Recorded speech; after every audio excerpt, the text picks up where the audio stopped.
Podcast Game RS. Realização AD Jogos Rio Grande do Sul. Apoio Cluster Game RS, Fapergs, Famecos PUC Rio Grande do Sul, Estúdio ProHub, Radioativa Game Sounds, Berro Motion e Criativitas Studio. Salve, salve! Bem-vindos a mais uma edição do Podcast Game RS.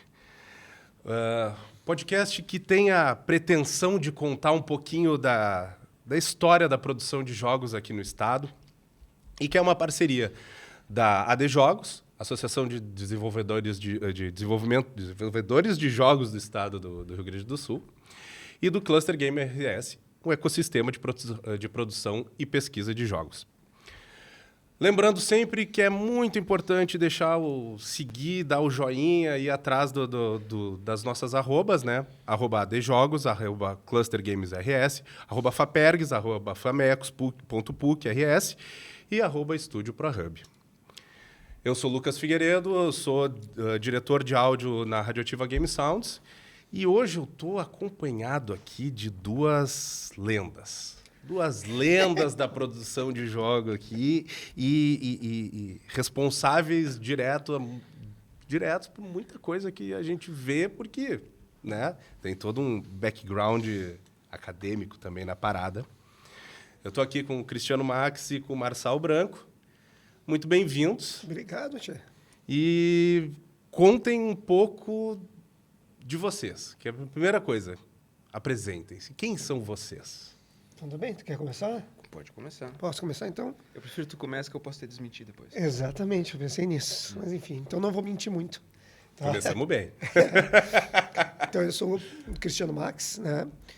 Sou professor hoje aqui na PUC, mas era o sócio fundador, junto com o Marçal, da Ilinx, da Ludema, né? Tem uma crise existencial de nome, depois a gente pode falar, da Ludema Game Studio, né? E atuei por muitos anos aí na Fevale, na criação do curso de jogos digitais e trabalhando em função da cena de games, viajando e fazendo uma série de bagunças aí. Tudo isso que ele falou, eu estava junto. É isso, só muda o nome, né? Muda o nome. Mas eu fui sócio com o Cris, fui colega com o Cris, né? Inventamos coisas, eu e o Cris, e não fomos presos, né? No processo, com o Cris, tá tudo ótimo, assim. Então, Quase. Então, Quase. Então, eu também sou professor, pesquisador, fui, né? Hoje não sou mais, né? Mas naquela época nós inventamos essa coisa de fazer jogos, né? Então, daí surgiu uma longa amizade, né, duradoura, e uma história que foi interessante, bonita, assim. Então, já vamos dar um start, assim, porque o que leva dois publicitários, como que surge essa ideia de dois publicitários se juntarem e começar a fazer jogo? Que história é essa? Como é que isso começou? Eu acho, né, Cris, que a gente realmente começou na BR-116.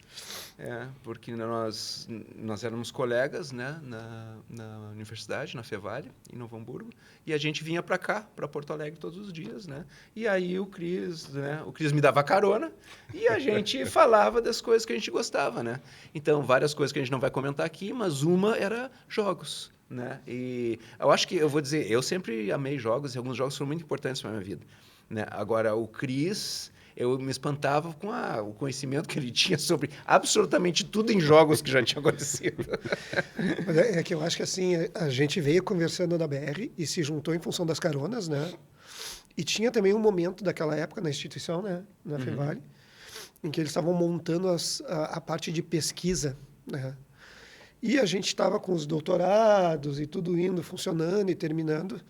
E nessas conversas, nesses vai e vens, surgiu a oportunidade de propor pesquisas. E eu não me lembro, cara, honestamente, me perguntou para fazer pré-produção aqui do programa e tal, que momento das nossas conversas, porque eram muito doidas, a gente... Não, era... Eu não recordo. Eu me lembro... Tu te lembra do momento dançando Cinemagal na BR, assim?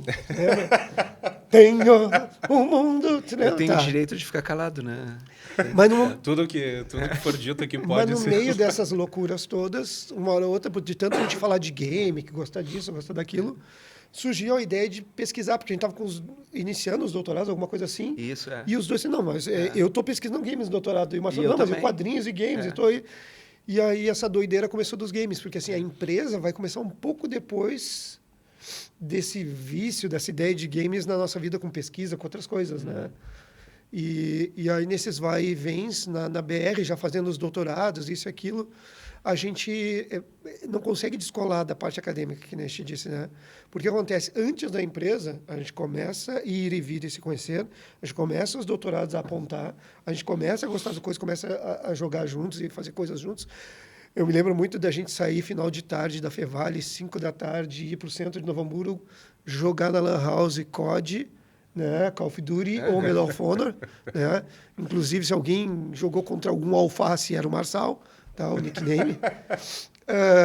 E aí, nessas loucuras todas, né, tá jogando, tá conversando, tá começando a fazer os doutorados, começa a história de fazer um curso de games.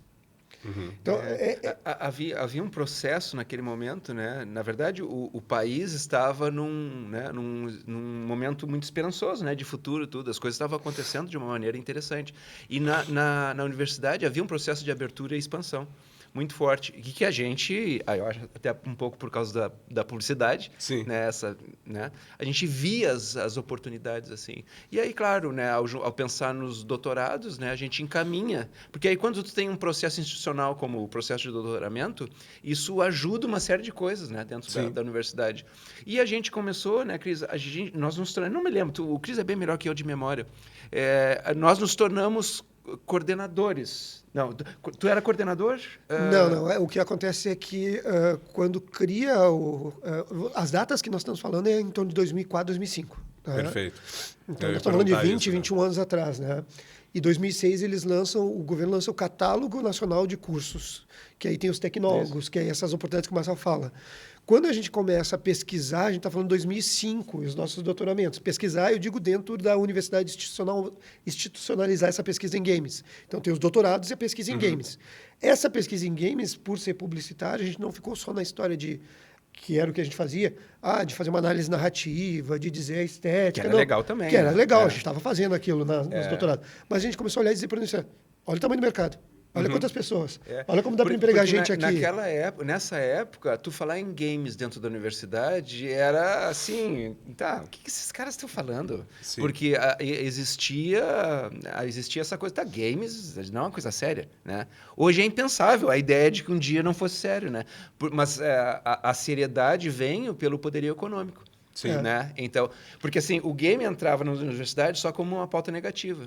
Que enfim, games estão destruindo a cabeça das nossas crianças. Sim. Né? Que era muito comum e ainda eu acho, né?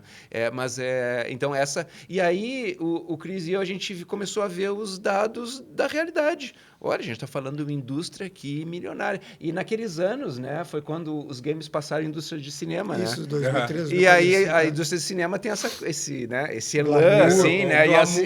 E aí a gente podia botar o pé na porta. Não, a gente está falando de uma indústria maior que a de cinema. Opa! Né? E isso realmente... E, claro, para as universidades, a instrumentalização desse objeto game em pesquisa dentro desse frame econômico era irresistível. Tem recurso aí.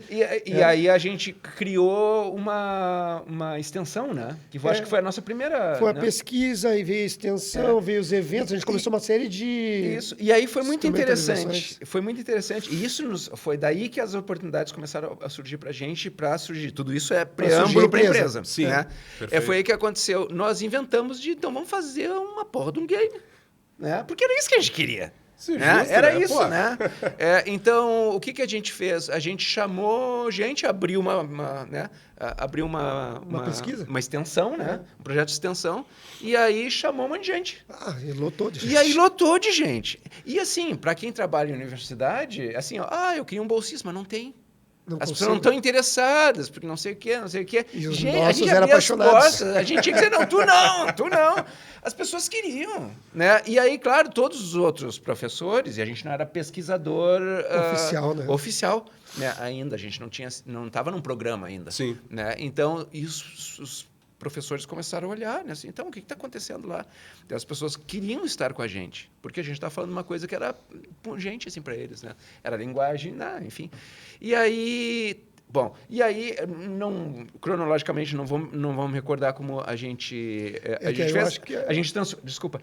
A gente transformou o primeiro projeto, né, de fazer um jogo, e a gente pegou isso e formatou em apresentações no Brasil. Isso. Né, nos encontros de pesquisa no Brasil. E aí a gente não falava só sobre o jogo, tinha os projetos, tá aqui uma animaçãozinha, tá aqui os cenários, tá aqui as... Uau, tinha todo já um preparo. E a gente já tinha o arsenal aí de Horizonte, que era, a gente está falando de uma indústria milionária. Né? Então, juntava essas duas coisas e a gente começou a circular no Brasil. Bem, né? A gente vendia, os publicitários, né? Né? Então, a gente começou a circular no Brasil. Né? E isso nos abriu tremendas possibilidades. Né? Porque eu ia emendar isso no seguinte, a Fevale olhou esse potencial, a universidade olhou, e ela disse, não, é plausível de investimento. Os alemãos sabem como é que são os alemãos, né? Eles olharam, isso aqui tá... E aí a gente começou a receber um incentivo de viagem, lembra? Então a universidade começou a nos mandar para outros cenários para planejar o curso. Naquela época eu virei o coordenador de cursos de comunicação. Isso aí. E o Marçal estava planejando, a gente está planejando junto o curso de games. E a gente viajou, acho que, cara, no mínimo, acho que umas 9 viagens nacionais que eles nos pagaram para a gente ver. Então, a gente foi conhecer a Iambi Morumbi com o primeiro curso de graduação do país, foi lá, na época, nem me lembro mais os nomes das feiras, mudaram os nomes das feiras, que hoje seria, sei lá, a BGS, o Big, o Games com Latam, fomos nas primeiras, conhecer as pessoas, e fomos trazendo esse Big Games, aí fomos trazendo esse conhecimento todo, e isso vira uma proposta de curso de jogos digitais que eles abraçam, e que em 2007 começa. Então, aí eu era o coordenador dos cursos de comunicação, e o Marcelo era o coordenador dos cursos de jogos digitais, né? Isso. E aí, bom, o que acontece na prática, assim, tentando puxar para a empresa? De repente, a gente se viu lá com 100 carinhas, né? Que respiravam jogos, né? Então, e aí, por causa da nossa circulação e do fato de, enfim, sermos doutores, tudo, que dá uma seriedade injusta, né, Cris? Mas dá uma seriedade. 2007 né? éramos doutores. As pessoas, na volta do Brasil, por diversos motivos, começaram a nos chamar para várias coisas. E dentro das conversas que se mostravam, sempre aparecia alguém em algum momento e dizia, tá, mas e se nós decidirmos, nós, empresa, nós, universidade, nós isso, nós aquilo, decidirmos fazer um game? Porque existia a questão dos games, serious games. Né? Naquela época era moda, assim. Não, as empresas têm que ter serious games, né? Para treinamento, para, enfim, um monte de coisa. Porque eles são sérios. Porque eles são... Porque, assim, se tu joga, tu aprende. Isso é o que nós queremos. E a gente fez muitos, né? E aí... Tá, ok, tu me convenceu. O cara era diretor de uma empresa. Com quem eu faço? E aí a gente tinha... Se olhava. Voltava para casa, assim, tá, a gente tem 100 doidinhos aqui que são malucos por games, estão estudando games. Vamos juntar. Né? Então, quer dizer, a gente tinha o melhor RH do mundo. Né? Quer dizer, nós éramos coordenadores do curso. Então, a gente conhecia, sabia, e eram os professores deles. E assim, a gente sabia quem era bom. Sim. Né? Então, cara...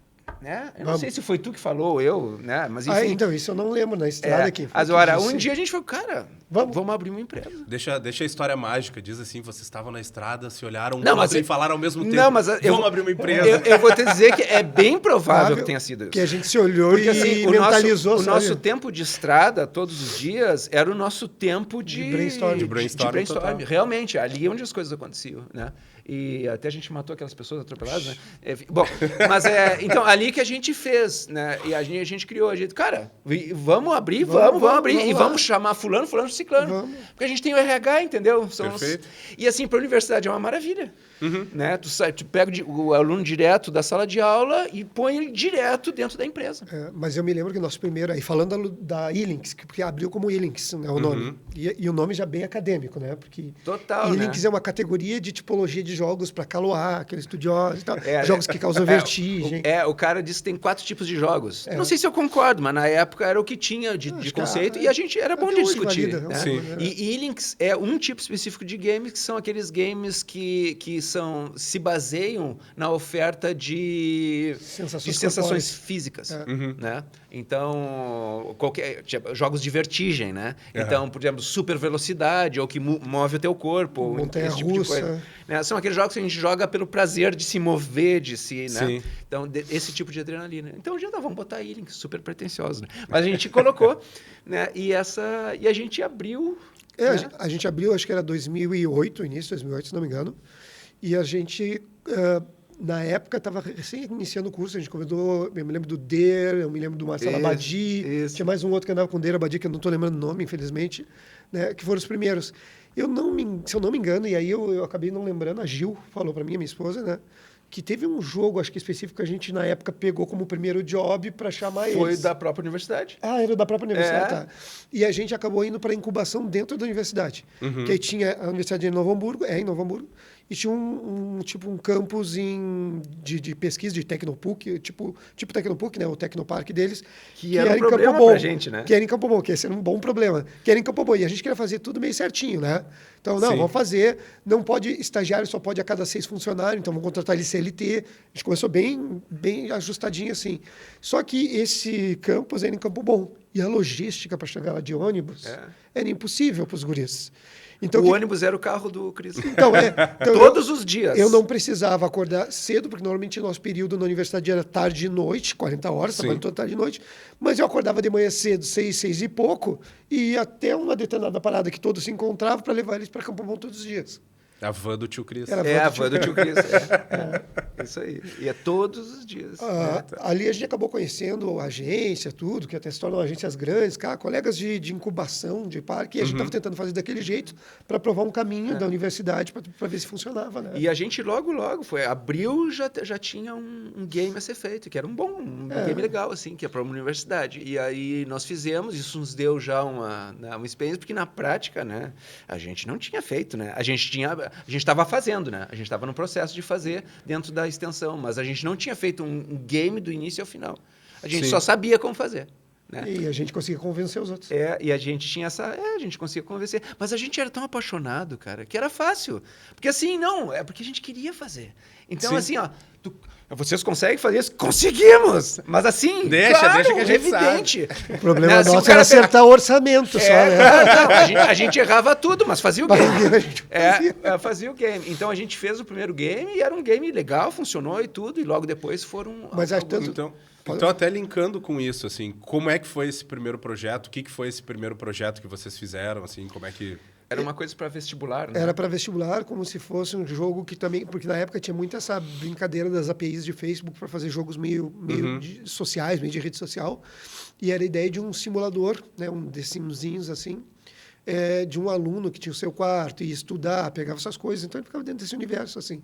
Tanto que a gente começa o game em Campo Bom, mas logo em seguida a gente também pegou um game junto com a sala do lado, que era uma agência, né? E a gente já está com 2, 3 games e vai terminar esse jogo já noutra sede. 2, 3 meses depois a gente já vai, por causa dessa deslocamento ruim, a gente vai para o lado da universidade. Para o lado, pro lado mesmo. Pro lado mesmo. Tem uma piscininha, né? Enfim, depois, mas E tanto que a gente estava nas nossas salas de coordenação e a gente levava nem 1 minuto para descer, sair da universidade e entrar na casa. O próprio inferno para os funcionários, né? Porque eu tinha do lado ali. Monitoração direta. Direta, assim. Ali o time começa a crescer, começa a mudar um pouco, porque a gente tem 2, 3 jogos e quando vê, começa alguns clientes, principalmente Adver Games ou Serious Games. Porque a gente estava naquela pegada que tu sabe bem de tentar fazer o quê? Não, vamos tocar música cover para tentar música própria depois. Isso aí. Esse era o plano. Vamos pegar a experiência, que nesse Barçal vamos fechar alguns ciclos de projeto e produto. E tinha uma questão na época que era muito importante, né, Cris, tu vai lembrar, que era a questão tecnológica mesmo. Vocês vão fazer em que aquilo? Porque, assim, era um momento onde, por exemplo... Flash. Era Flash, tu ainda encontrava, né? Tinha de tudo, né? A gente fez um em Flash, eu acho. Fez vários. Aquele que ficou o padrão aqui, que na época... Unity. A Unity estava... Assim, algumas empresas no Brasil estavam começando a pensar, talvez a Unity seja o futuro, né? Mas existia uma quantidade grande, assim, de possibilidades, assim, e não tinha certeza de nada, né? Os celulares estavam começando, porque a gente está falando de 2008, quer dizer, 2007, o iPhone. Sim. Está começando aquele mercado ali, né? Que são as stores começam a se estruturar, a ter uma, né? Então era assim, a gente olhava para o futuro, tudo parecia brilhante, mas o futuro podia ser um monte de coisa diferente. Assim. Mas eu acho que tinha uma coisa também inspirada na época, e aí falo pela Akis, talvez pela Napalm, a Espaço Info, acho que nem tanto que eu me lembro, mas aqueles Napalm, de jogos de publicidade, que para mim é um ciclo que ocorreu, que hoje já não tem, claro. não tem mais. Foi o primeiro ciclo da Aquiles também. Isso, foi o primeiro ciclo. Era jogos de publicidade, todo mundo ia porque tinha grana, ou alguma grana, porque dependendo do ciclo que tu frequentasse, tudo bem, aí tu tinha clientes, né, com orçamentos muito bons. No intermediário, para mim, a coisa é onde quebra e mata muita gente ali de tentar apostar nesse ciclo, inclusive a gente mesmo, né? Mas eu acho que ali naquele início a gente acabou pegando vários serious games e advert games com DCS da vida, não sei o quê, e a equipe foi crescendo, foi trocando. A gente chegou a ter, acho que no nosso auge, 14 funcionários. Né? E a gente tinha assistente administrativo, comercial, financeiro, o Marçal e eu, os guris no desenvolvimento, que chegou a ter concept art, diretor de arte, 2 ou 3 de modelagem 3D, 2 de programação. E a galera hoje, que se dá os nomes, eles estão em vários locais bons. É só a gente que não prestou, né? Foi só nós dois que não prestamos, ficou professor ou pesquisador. Isso linka um pouco aquilo que eu falei, assim, vocês são responsáveis direto por muita coisa, porque muita gente de empresa aí passou pela mão de vocês. Sim, galera, alguns passaram. O Cris Silva, que eu acho que está na Europa, não me lembro agora onde, chegou a participar. Charles, o Cris chegou a participar de vários jogos grandes da Microsoft, o Halo 5, se não me engano, e coisa assim, está estudando super bem. O Charles, que acho que está em Santa Catarina. Não, ainda, no Canadá. No Canadá. Charles, que era nosso fazendo ilustrador. Fazendo efeitos de animação. Na época também, uma galerinha que saiu, o Close, o Bruno Poli, o Thiago Martin e o outro Thiago, que eu me esqueci o nome, que foram para o meio do país lá, junto com a... Faz o Knights of Pen and Paper, como é a Brasília, esqueci agora de guri. Lá. E também, né, nesse momento, tem Saulo, o início desse movimento indie. Sim. Né? Então, a gente viu passar com a gente, assim, que trabalhou conosco, assim, a gente viu isso acontecer. Internamente, a gente chegava na empresa e a gente, claro, tinha que fazer as coisas que a gente tinha que fazer, mas, ao mesmo tempo, tinha aquela vibração de, olha o que eu vi, olha o que eu fiz, eu estou pensando nisso aqui, isso aqui. Então, isso era muito bacana. E outra que eu ia lembrar, um dos primeiros games, acho que nos primeiros, não sei se o primeiro, mas um dos primeiros projetos da Epopeia é uma tentativa de jogo do Peixonauta com a gente. Tu te lembra dessa? Exatamente. É sério, porque eu viajei, que é isso que o Marcelo disse, como a gente tinha essa conexão da universidade, as coisas se cruzavam demais, mercado, universidade, governo, outras coisas. O Marçal fez uma viagem para uma missão internacional, acho que foi 2012, 11 ou 12, e eu 10 ou 11. Eu com o governo federal, o Marçal com o governo estadual. E nessa a gente conheceu muita gente, acabava conhecendo e circulando.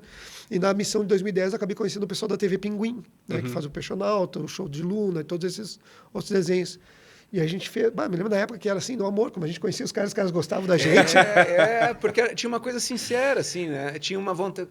Claro, a gente queria ganhar dinheiro, evidente, mas assim, ó, não era isso. Não era isso. Havia uma... Não, o game é uma coisa importante mesmo. E eu, até dentro da universidade, especialmente naquela época, eu tinha aquela ideia, e o Cris também, mas tinha aquela visão, não, nós podemos introduzir os games como uma força positiva dentro da sociedade e, inclusive, dentro da educação. Sim. Né? O que não se configurou, na minha opinião, isso nunca se maturou e não perdemos esse bonde. Né? Mas eu ainda tenho esperanças. Eu ainda tenho esperança para o futuro. Não, claro, é possível, as coisas podem acontecer ainda. Mas ela tinha tudo para acontecer naquele momento e não aconteceu. E não aconteceu. E essa circulação que a gente tinha enquanto pesquisador realmente nos abria as portas. E porque a gente tinha o carimbo, né, de pesquisador, as portas realmente se abriam. E aí, claro, a gente conversava com o governo, por exemplo, e sim, para o governo é muito mais fácil tu chamar não um empresário, mas um pesquisador. E a gente pesquisava games, mas a gente também era empresário. Então, essa dupla identidade nos abria as portas. E a gente fez um monte de coisa, de fato, né? Ajudou um monte de gente, eu diria. Só não ajudamos a nós mesmos, nós ajudamos outros. Porque, assim, a gente estava trabalhando junto, né? Enfim, eu acho que todo mundo... Era muito lindo, né? Mais ou menos naturalmente, o Cris consegue sistematizar as coisas de um jeito que eu invejo, assim. E aí, eu sou esse cara que fala pelos cotovelos. né? E Gosto disso. Importante para isso aqui. Naturalmente, eu acabava viajando e eu era o cara dos contatos, né? E aí tava sempre era troca de cartão todo tempo. Essa era a minha vida, né? Então eu voltava, saía do avião e ia para aula, né? Então assim ia. E o Cris conseguia organizar uma equipe criativa, né? Que não tinha experiência, eram muito jovens, né? A gente está falando de gente com 19, 20 anos, às vezes aparecia alguém mais velho. E numa época que tá tudo se capinando nos games, né? Essas onde, tecnologias, assim, eu me lembro de ouvir pela primeira vez aqueles processos de... Scrum. Scrum. Metodologia ágil. Né? Essas coisas assim, Scrum. Aí o Cris falou, não, a gente pode ouvir esse cara usando a Scrum. Quem? Quem é ele? Eu achava que era ele é da Croácia? Virtual Machine. É da Croácia? Pra rodar click and point. E o Cris conseguia organizar esses caras, né? Porque tu vê, não era só organizar, a gente não sabia como fazer. Às vezes a gente tinha que trocar de tecnologia na hora, porque o cliente queria uma coisa que, enfim, isso não cabe naquilo ali. Então, assim, a gente sabe fazer, sabe? Mas a gente chegava em casa, né? E aí não sabia nada, né? Então, o Cris organizava as coisas. Me lembrou um outro ponto bem do início da Ilings, da Ludema, porque tinha essa coisa que nem o Marçal disse, de várias tecnologias naquele momento. Se pegar, poderiam ter empresas naquele momento, decidiam por uma, era um modelo de negócio, mas a gente, como publicitário, e acho que como pesquisador, e aí, como a gente queria explorar as coisas e ver o que funcionava. Então, tinham coisas que nem os guris metiam a mão, que era nós. Tu te lembra do calçado da FIMEC? Sim. Então, a FIMEC tem uma grande feira calçadista em Novo Hamburgo e os caras nos contrataram para fazer naquela época, como era uma realidade aumentada, usando QR Code. Era o que era uma coisa... ponta tecnológica. Blade Runner na época. Antes de chegar a Marte, isso. E onde é que tu fazia, cara? Tu tinha que usar alguns plugins por dentro do Flash, com programação, não sei o que, não era na Unity, nada. Quem é que fazia modelagem 3D? O Marçal mete com modelagem 3D, é quadrinista. Eu também sou diretor de arte, publicidade, fazia coisa, mas não era a minha área modelagem. Mas eu, quando desde pequeno, programei alguma coisa. Quem é que me chamou na programação? Era eu. Então, por exemplo, esse cliente fomos eu e o Marçal. Eu me lembro uma vez que vamos fazer esse jogo aqui porque a gente quer fazer. Não tinha, usava a empresa assim, vamos lá, tipo, ia no sábado lá, e eu me lembro, o Cris disse, eu vou aprender a programar aqui na Unity era. Unity, E aí, eu vou fazer os desenhos. E eu fiz lá uma animaçãozinha lá do personagem, caminhando em perfil para né? E aí o Cris botou o cara lá a caminhar na plataforma. E eu só vi aquele personagem pulando pra fora da plataforma, assim. E aí eu quis dizer, eu tô com um probleminha aqui. Eu tô vendo. Veja bem, percebe-se. A gente se divertia. Mas hoje a gente tá desfalcado do meu companheiro André Pazzi aqui, que viu um pouco isso, né? Não, e ele é o grande cérebro de datas, cara, impressionante a cabeça daquele rapaz. E ele gosta de dizer que tem um momento que a gente pega e a gente está sempre botando vários chapéus diferentes. E a gente vai botar agora o chapéu do desbravador. Então, eu quero saber, assim, a percepção de vocês, como até caras que vêm de dentro da universidade, a partir dali começa o desenvolvimento. O que vocês viam como mercado quando vocês começaram? Assim? O que era o mercado gaúcho quando vocês começaram? A percepção de vocês em relação a isso? Eu acho que o que a gente via como mercado na época, o mais forte era Serious Games, que a onda ainda estava, né? E celular, né? Porque o mercado para celular, de games, estava se organizando. Né, com as lojas, porque não existia isso. Hoje a gente pensa, né? Sim. Mas assim, as coisas não aconteciam daquela forma, né?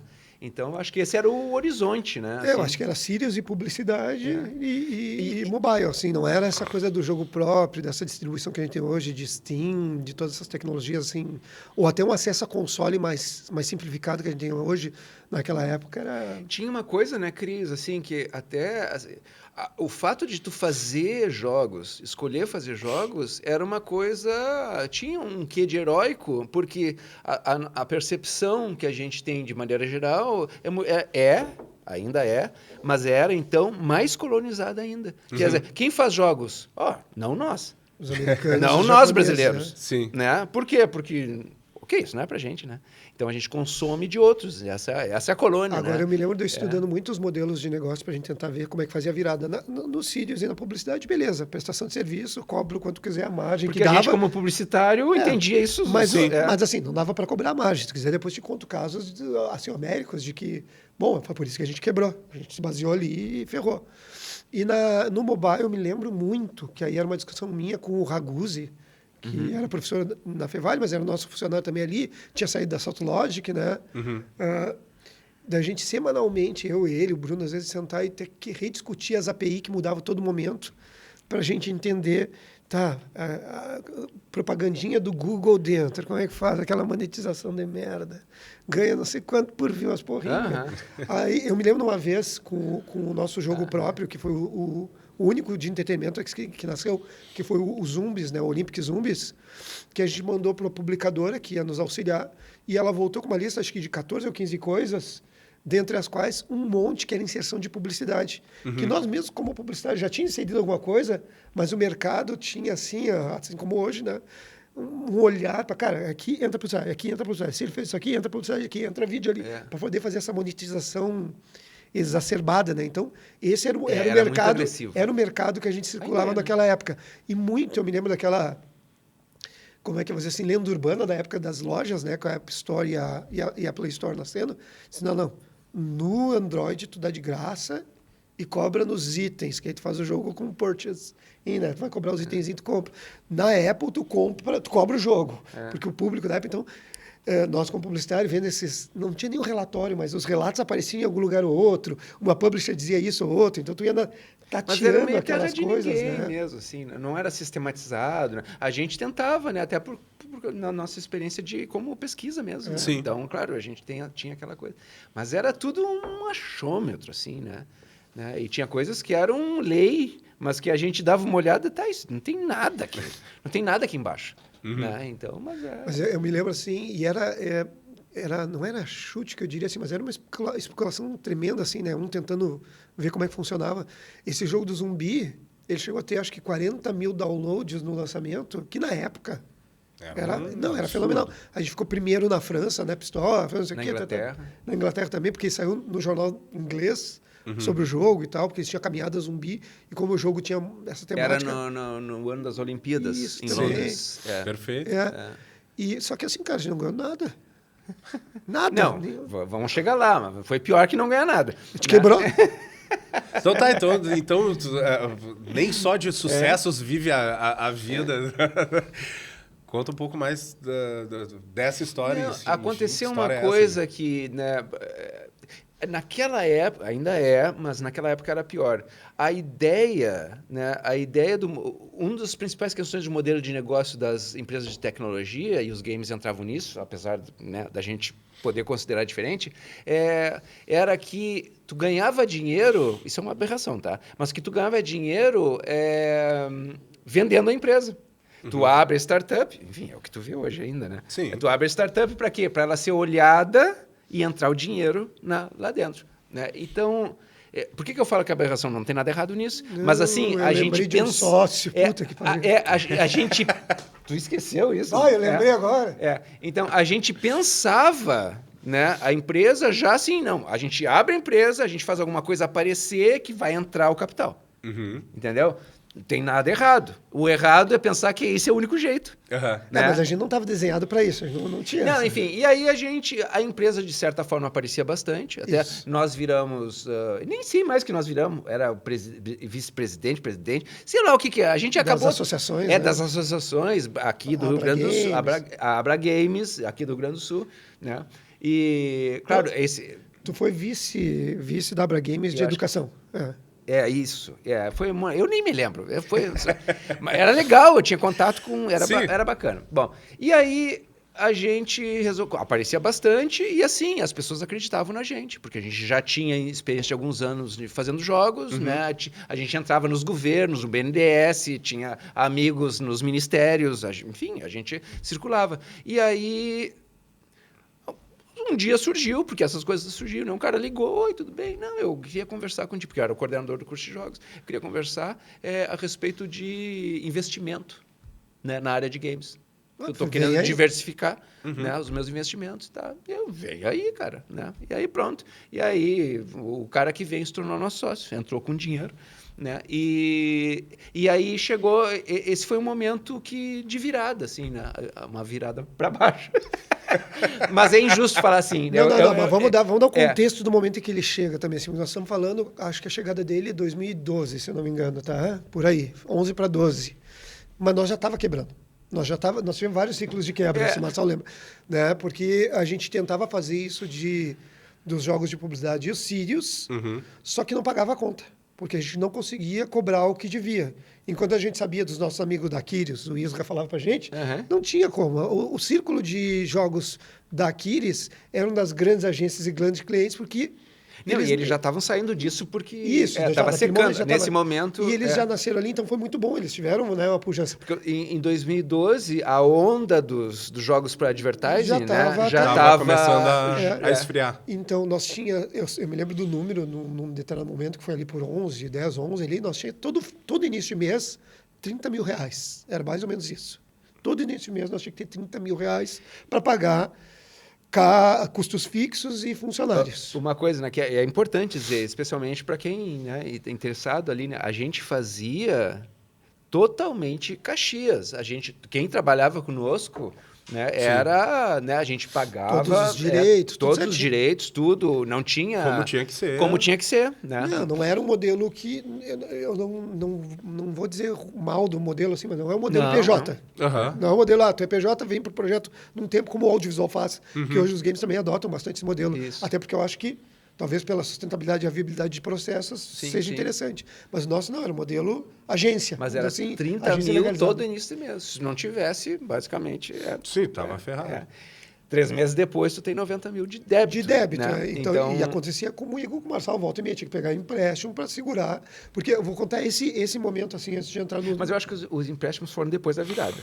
Não, teve empréstimo antes, teve que botar dinheiro antes. Teve. Não, botar dinheiro, sim. Botar dinheiro, mas empréstimo foi depois da virada, mas tem que botar dinheiro. Mas assim, para chegar nos zumbis que vai dar essa quebra depois lá, a gente passou por alguns contratos de publicidade que não pagavam. Então, por exemplo, teve uma agência, né, lá do Vale dos Sinos, que nos chamou, a gente conhecia a aluna nossa, que era sócia da agência e tal, disse, olha, eu tenho aqui uma universidade que era do Sudeste, que quer fazer um game, e quem ganha o game vai ganhar bolsas da universidade. Né? A gente já tinha feito um game para a DCS, que era um cliente deles de moto, que a gente fez um game B2B para ir para uma feira e depois virou de web. E quem fosse o mais rápido ganhava uma moto. Tá? E uma moto... Boa, é. Uma moto boa. E a gente passou por um monte de perrengue. A gente aprendeu nesse game, porque a gente não tinha feito nunca Ficou game de publicidade com concurso. Sim, então a gente passou por um perrengue que era assim, botou no ar e começou a aparecer gente que fazia a volta muito mais rápida do que devia. Do que é possível. Do que é possível. É, claro, hackeando. Hackeou o jogo. E a gente não tinha pensado em monitoramento e uma série de coisas, começamos a correr atrás. A gente até pensou, mas tinha que ser muito mais radical do que a gente... Tinha que ter monitoramento 24 horas. Sim. Final de semana. Não tem... E aí eu me lembro do Raguzzi começar a criar coisas, porque não dava para mudar o jogo e subir uma nova build. Então a gente ia começar a criar mecanismos que interagiam com o jogo e tirava esses caras da contabilidade. Enfim, foi uma loucura. A gente aprendeu. Aí chegou essa pessoa e disse, olha, vai ser um concurso na web, assim, então tá. Aí eu era o que fazia os orçamentos. Então eu pegava o projeto, isso, aquilo. Eu não me lembro os valores, mas vamos dizer que deu 100 mil. Tá? E estava lá dividido em, sei lá, 33 mil arte, 33 mil programação, 33 mil, sei lá, monitoramento. E aí mandei para a agência disse, Cris, ficou meio alto, não sei o que, tu vê... O que nunca acontece, né? O que é isso? É uma novidade, O que é o monitoramento? Tal coisa. Não, mas tu vê, a gente é uma agência naquela época ainda estava nascendo as digital e se diferenciando das OP. Ela era pura digital, assim. Não, a agência digital, deixa com a gente monitorado. Se tirar o monitoramento, quanto é que será que fica? Vai enxugando. Tirei, mandei. Cris, tu vê, fica um pouco alto. A gente quer. O que é as artes aqui e tal, não sei o que, tá? É isso. Não, mas a gente pode assumir as artes disso, daquilo. Tá, vai lá, arrumei. Mandei. Foi 2 ou 3 vezes, vou parar essa terceira. Mandei. Cris, tu vê... fulana, me diz o quanto é que tu tem. Já estava ali, acho que em 25 mil para fazer. Só a parte de programação, eles entregavam as artes aqui, monitoravam. Eu disse, não, Cris, a gente imaginava que poderia ser uns 5 mil. E eu disse, olha, fulana, só o salário do meu programador para trabalhar um mês com os encargos é muito maior que ter os 5 mil.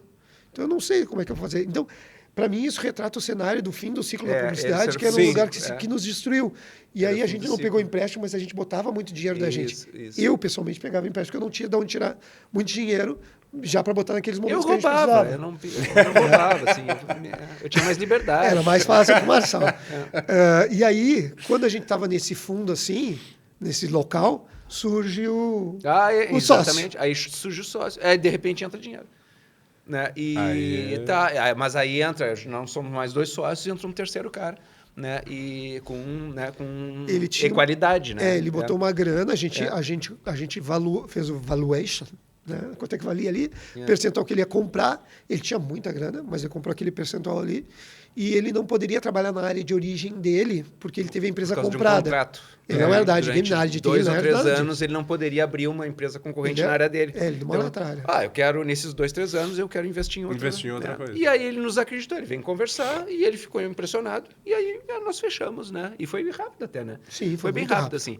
E aí... Só que aí nós decidimos, não, como o Cris diz, o ciclo de advertising, de jogos para publicidade, está acabando. E aí, vamos fazer a porra do jogo que a gente quer fazer, então, de entretenimento, né? E é isso. Eu vou desmentir o Marçal. Não, vou desmentir o Marçal. Nós estávamos no ciclo da publicidade. Esse sócio entra e eles, não, eu tenho um monte de contato, eu faço e aconteça, super, sabe? Aquela coisa meio bozó. A gente chegou a fazer uns... verdade, eu tenho um monte de contato, eu consigo, as empresas grandes, não sei o quê, tá. E ele passou 1 mês e meio, 2 meses com a gente e não conseguiu. E ele viu a grana indo. Sim. E ele disse, não... Aí nos convence, é legal que a gente vai lembrando, né? E agora eu estou até lembrando. Nesse entremeios, nós conseguimos uma entrevista com um grande grupo de investimento aqui do Sul, grande mesmo, e aí para fazer um projeto que era massa, né? De produção sistemática de jogos, que era um projeto bem legal. E aí eu acho, até hoje, a gente não sabe, né? Eu acho que só não fechou por causa do novo sócio.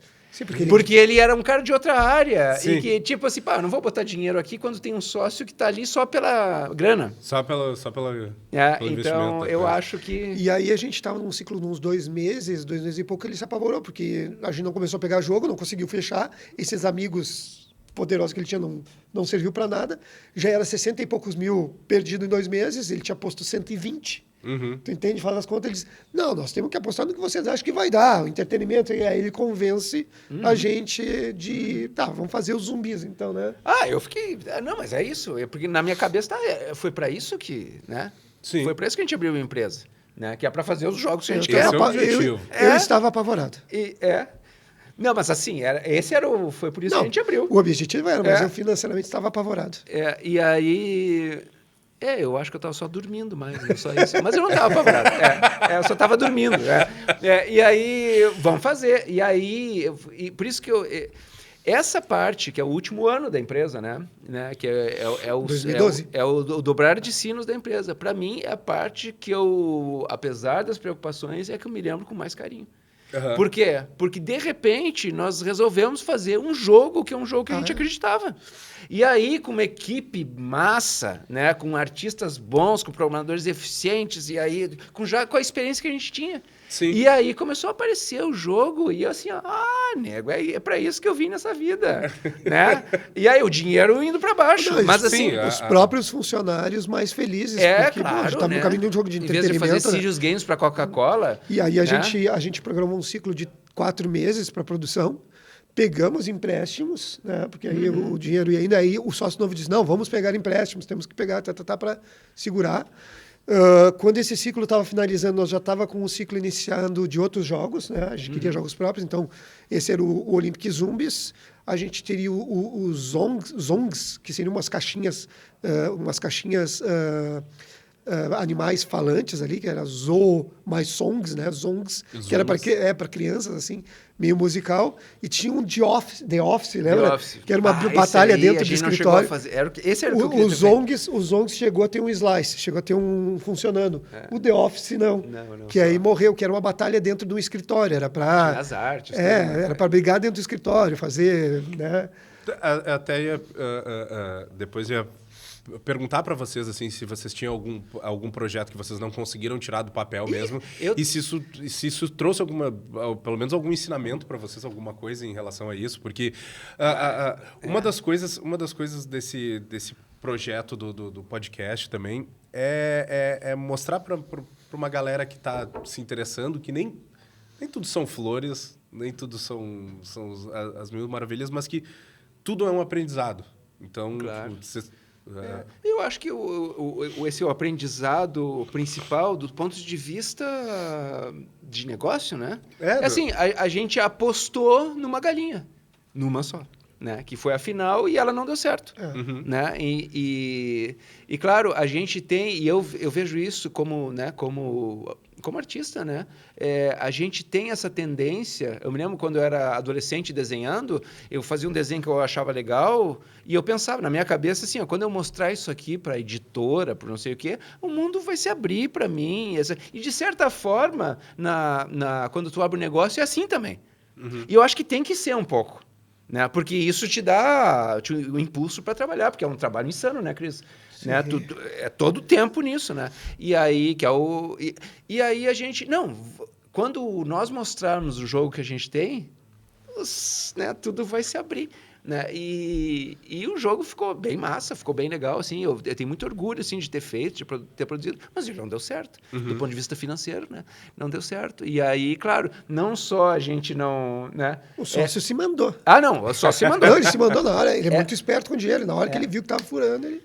ele pagou a parte dele de volta e foi embora, né? Deixou. E aí nós continuamos, vamos ver o que dá, e o que deu, né, as pessoas já esperam. Eu acho que não teve projeto que a gente não quis fazer, teve projeto que não deu para ser feito porque acabou. A brincadeira acabou. A minha pergunta é mais em relação a isso, assim, tipo, coisas que vocês estavam planejando, não conseguiram tirar do papel. O Olympic Zombies é maravilhoso. Eu tenho um sketchbook cheio de games criados. Né? Com personagens. Tem um jogo que até hoje eu ainda tenho, né? Eu falo ainda com o Martinello, né? E né, ainda tenho o sonho de fazer. Né? Então tem um monte de coisa, assim. Eu tenho esse sketch. Tu lembra do sketchzinho? Lembro. É coisa mais lindinha, assim. Olha, é uma peça de museu, assim, ó. Lindo! Porque, assim, a gente era tão apaixonado que, assim, ó, o próprio projeto, o pensamento já ficava tudo bonito lá, com desenho. E eu fazia o desenho até o final, não era um sketch. Não, é assim que tem que ser, né? E eu adorava me lembrou aquilo. teus sketches para Playmobil, lembra? Lá em Brasília, que a gente ia fazer um app deles, que depois virou um app deles, acho que é um Play Kids, alguma coisa assim deles. Mas eu acho que, assim, nesses ciclos, assim, a gente aprendeu um monte de coisa, mas não deixou de fazer o que a gente queria. A gente fez tudo o que a gente queria. É isso que eu... O cara vai ficando velho também. Eu, né? Vocês não, mas eu vou ficando velho. E, assim, ó, quando eu olho para trás, eu só me orgulho das coisas que eu fiz... que não são as que são consideradas que deram certo. Não, eu me orgulho das coisas que eu fiz sabendo que era o que eu queria fazer. Sim. Elas podem ter dado certo, e algumas deu. O Cris é a minha maior testemunha, assim, algumas das minhas maiores vitórias profissionais, assim, no mundo foi com o Cris, meu grande parceiro, grande irmão. Mas tem muitas coisas que a gente fez, e a Inks foi uma, que não deu certo do ponto de vista societário, né, da sociedade, né? Mas que, para mim, deu muito certo. Porque, assim, ó, me abriu as possibilidades, me abriu um pensamento de vida, né? um aproveitar, que não, eu estou vivendo. Ao final, né, quantos anos a gente levou para pagar as dívidas da empresa? Foram vários anos.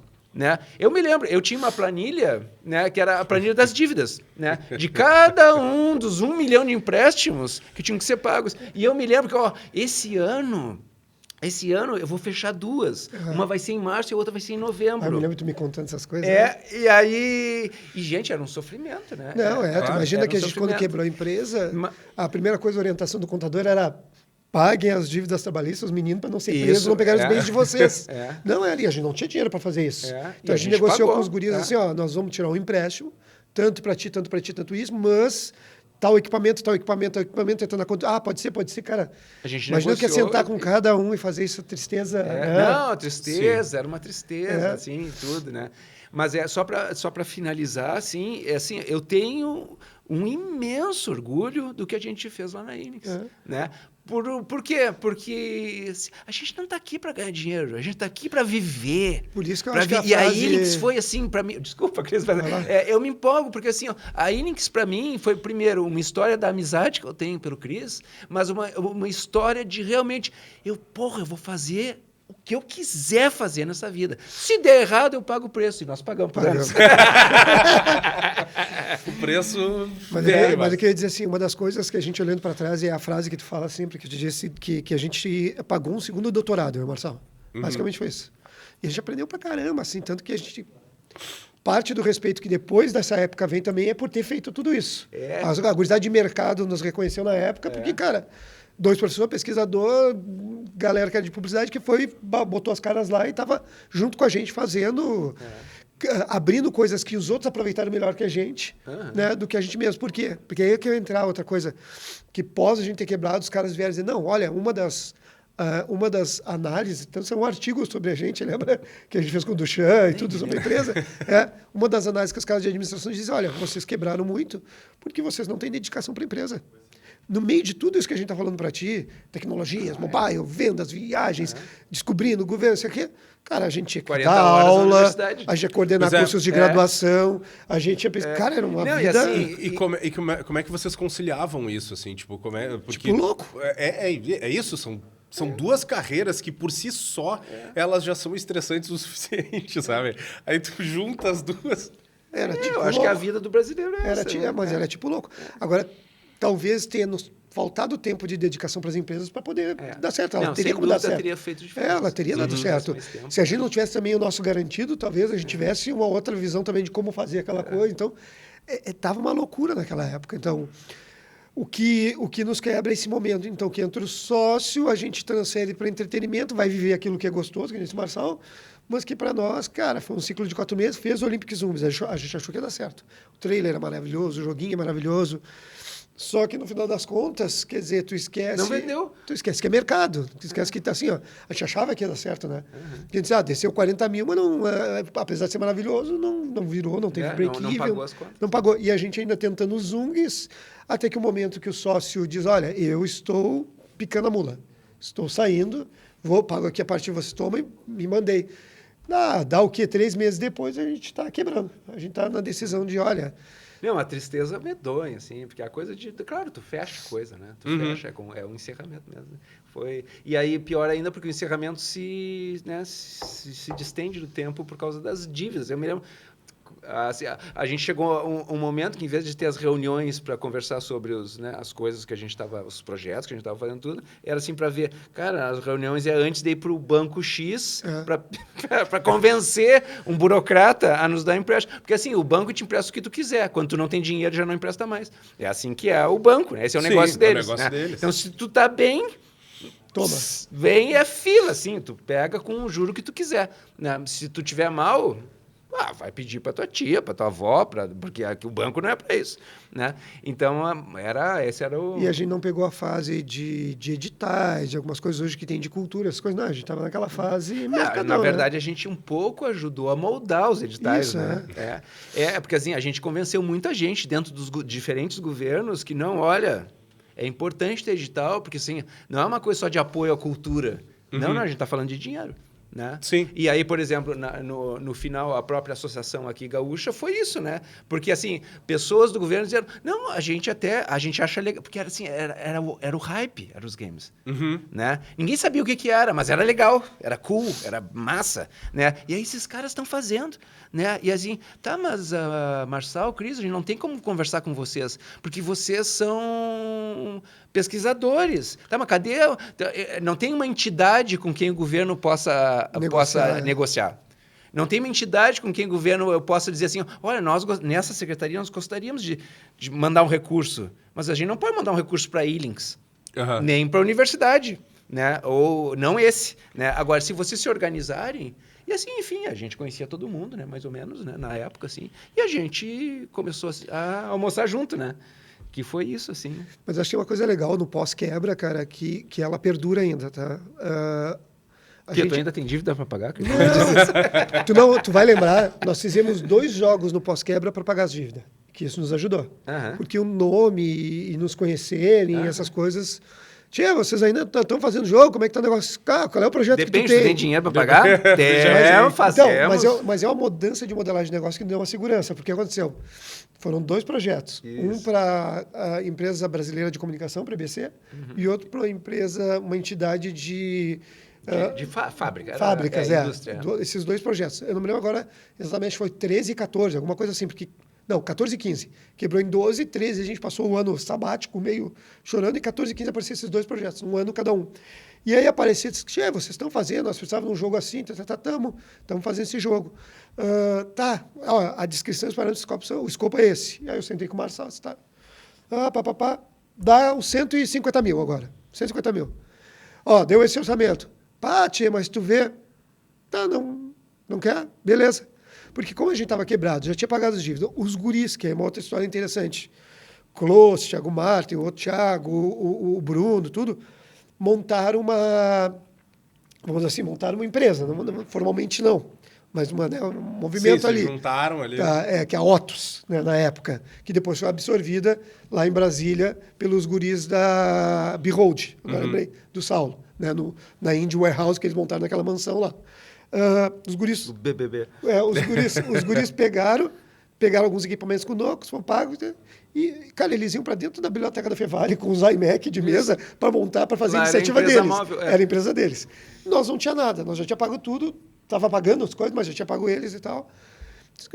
Mandamos um orçamento para os guris, precisamos fazer isso, quanto é que custa? Beleza, vamos botar mais em cima tanto. Manda.